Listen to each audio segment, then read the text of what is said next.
Hello student, class 12 chemistry के एक new video में आपका स्वागत है।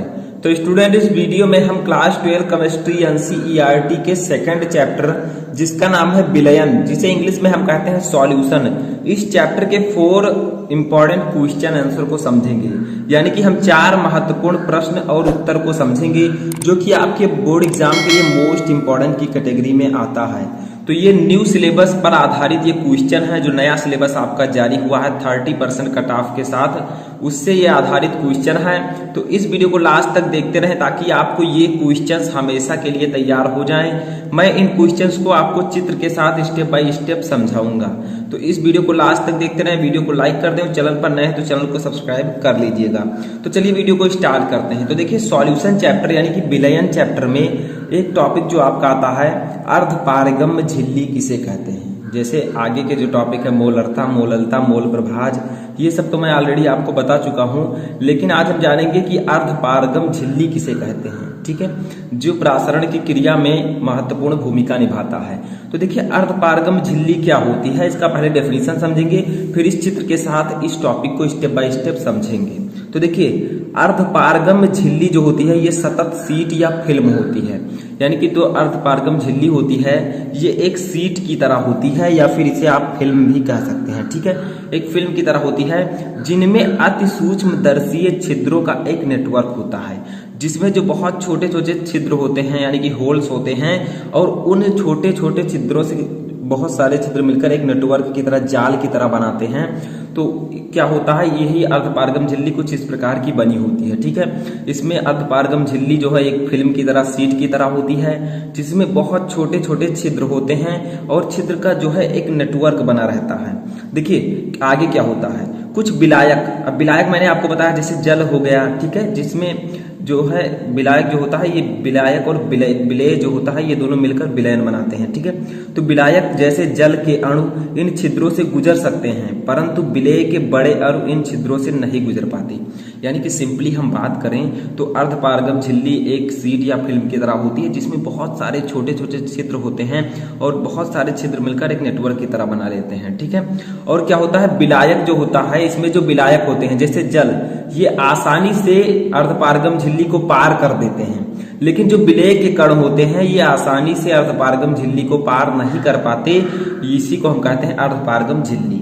जैसे हम इस चित्र की सहायता से इसे समझने का प्रयास करते हैं। तो देखिए, ये एक बर्तन है, पात्र है। ठीक है, इसमें है क्या, ये जो आपका ब्लैक कलर से है यहाँ पर। ठीक है, ये ब्लैक कलर से जो है इसे मैंने माना है विलायक। ठीक है, और ये जो आपका ग्रीन कलर से है, छोटे छोटे, ये जो बड़े बड़े हैं, ठीक है, इस साइज के, इसको हमने माना है विलेय। ठीक है, अब देखिए विलेय और विलायक उपस्थित हैं। मैंने आपको बताया कि विलायक तो इस, और ये आपका क्या है, ये जो बीच में है यही है आपका अर्धपारगम झिल्ली। ठीक है, तो लिख देते हैं अर्धपारगम्य झिल्ली। ठीक है, अर्धपारगम झिल्ली। अब मैंने आपको बताया कि अर्धपारगम झिल्ली से जो है विलायक आसानी से आर पार चले जाते हैं, लेकिन विलेय नहीं जाता। तो ये एक बर्तन है जिसमें एक अर्धपारगम झिल्ली लगी हुई है। ठीक है, इस साइड में आपका विलेय और विलायक है। विलायक के कण जो होते हैं ये बहुत छोटे होते हैं और विलेय के कण जो है बड़े हैं। ठीक है, अब होता क्या है, ये अर्धपारगम झिल्ली से विलायक के कण तो आर पार चले जाते हैं, जैसे जो छोटे छोटे कण हैं ये आर पार आ चुके हैं। ठीक है, इस अर्धपारगम झिल्ली से होकर इनका प्रवाह यहां से यहां तक हो चुका है, लेकिन ये जो बड़े बड़े कण हैं विलेय के, ये जो है इस झिल्ली से पार नहीं जा पाते क्योंकि इनका साइज बहुत बड़ा होता है। ठीक है, तो अर्धपारगम झिल्ली जो होती है ये एक सतत सीट की तरह होती है, जैसे यहाँ पर सीट की तरह है। ठीक है, और इसमें जो है बहुत सारे छोटे छोटे छिद्र होते हैं। देखिए इसमें छिद्र बने हुए हैं। इसमें विलायक तो आसानी से जा सकता है आर पार, लेकिन विलेय जो है अर्धपारगम झिल्ली से होकर बाहर नहीं जा सकता। तो इसी को हम कहते हैं अर्धपारगम झिल्ली। ठीक है, और अब इसके बाद में हम देखेंगे अपना सेकंड क्वेश्चन।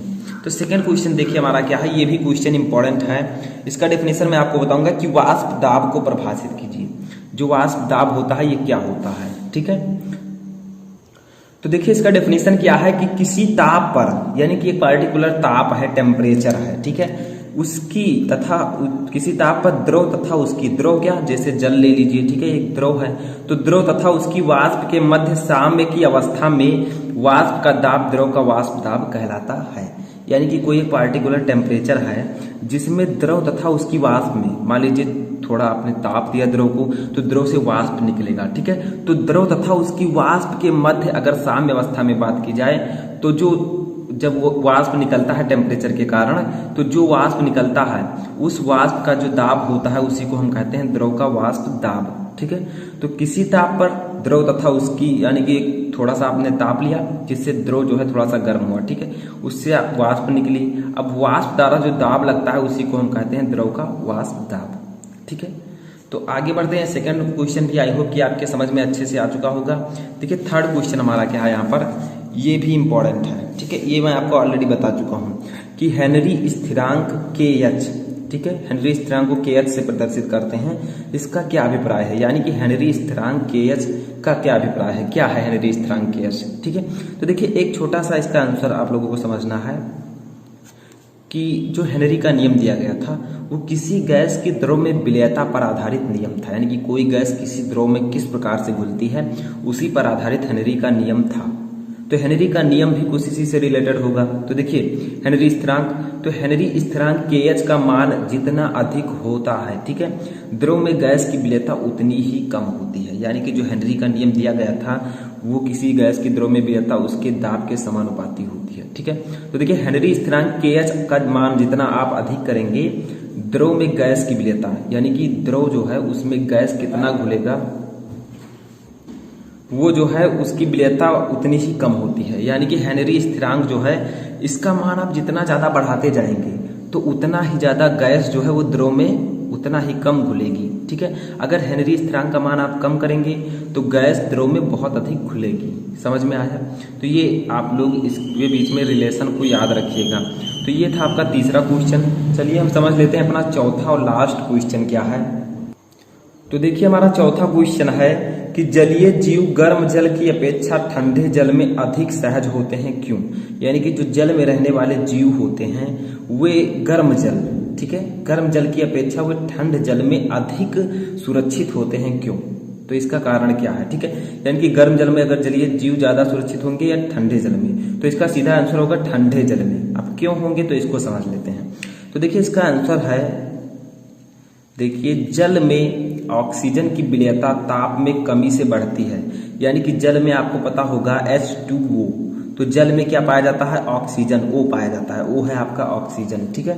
तो जल में ऑक्सीजन की विलयता ताप में कमी से बढ़ती है, यानी कि अगर जल का ताप, ठीक है, अगर जल का ताप आप क्या करेंगे, अधिक कर देंगे, जल का ताप अधिक कर देंगे तो जो आपकी विलयता होगी, ठीक है, ऑक्सीजन जो जल में होगा वो कम विलय होगा, ठीक है। यानी कि अगर जब जल आप ताप अधिक कर देंगे, गर्म कर देंगे, तो जो ऑक्सीजन है वो भाप बनकर उड़ जाएगा, ठीक है। तो प्रॉपर रूप से ऑक्सीजन जो है जलीय जीव को नहीं मिल पाएगा। तो देखिए जल में ऑक्सीजन की विलयता ताप में कमी से बढ़ती है, यानी कि अगर आप ताप देते हैं तो जो जल से ऑक्सीजन है वो भाप बनकर उड़ जाते हैं और जो ऑक्सीजन है वो जल में कम विलय रहते हैं, ठीक है, उनके जो मॉलिक्यूल्स हैं वो टूटने लगते हैं, बॉन्ड। तो देखिए अतः कम ताप पर अधिक ऑक्सीजन की उपस्थिति के कारण जब आप ताप कम रहेगा तो जल ठंडा रहेगा, ठीक है, तो उसमें जो है ऑक्सीजन की मात्रा अधिक रहेगी, क्योंकि जब आप गर्म करेंगे तो वाष्प बनकर उड़ जाएगा। अगर वो जल ठंडा है, उसे गर्म आपने नहीं किया है, तो जो ऑक्सीजन है वो जल में विलय रहेगा, ठीक है। तो कम ताप पर अधिक ऑक्सीजन की उपस्थिति के कारण जलीय जीव ठंडे जल में अधिक सहज होते हैं, यानी कि जो गर्म जल होता है, सिंपली मैं समझा देता हूं, ठीक है, ये आपका है गर्म जल। तो जब आप गर्म करेंगे जल को तो इसका जो वाष्प है वो बाहर निकलेगा, वाष्प में क्या निकलेगा, ऑक्सीजन भी निकलेगा, ठीक है। तो गर्म जल में ऑक्सीजन की मात्रा कम होगी।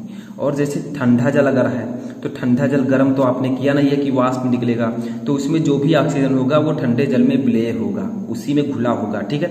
तो इसमें ठंडे जल में ऑक्सीजन की मात्रा जो है वो अधिक होगी ठंडे जल में, ठीक है। तो जब ऑक्सीजन ठंडे जल में अधिक होगी तो जितना ज्यादा ऑक्सीजन जिस जल में रहेगा जलीय जीव उस जल में उतना ही ज्यादा सहज या सुरक्षित रहेंगे, ठीक है। तो ये आपको समझना है। तो गर्म जल यही कारण है कि गर्म जल में जलीय जीव ठंडे जल की अपेक्षा कम जो है सुरक्षित होते हैं, यानी कि ठंडे जलीय जीव गर्म जल की अपेक्षा ठंडे जल में अधिक सहज होते हैं, ठीक है, समझ में आया। तो ये थे आपके जो 4 इंपॉर्टेंट क्वेश्चन आंसर। इस क्वेश्चन को आप लोग समझ गए होंगे कि जलीय जीव गर्म जल की अपेक्षा ठंडे जल में अधिक सुरक्षित क्यों रहते हैं। ठीक है, तो ये थे आपके टॉप 4 क्वेश्चन। अगर आपको और भी टॉपिक या फिर और भी लेसन पर क्वेश्चन चाहिए तो आप मुझे कमेंट करके बता सकते हैं। ये मैंने 4 क्वेश्चन बहुत ही बेसिक क्वेश्चन लिए थे जो कि आपको समझाने के लिए इस चैप्टर का जो है सारांश। ठीक है, तो आई होप कि आपको वीडियो पसंद आएगा। वीडियो पसंद आएगा तो लाइक कर दीजिए, चैनल पर नए हैं तो चैनल को सब्सक्राइब करके बेल आइकन प्रेस कर लें। कोई भी क्वेरी है आप मुझे कमेंट बॉक्स में बता सकते हैं।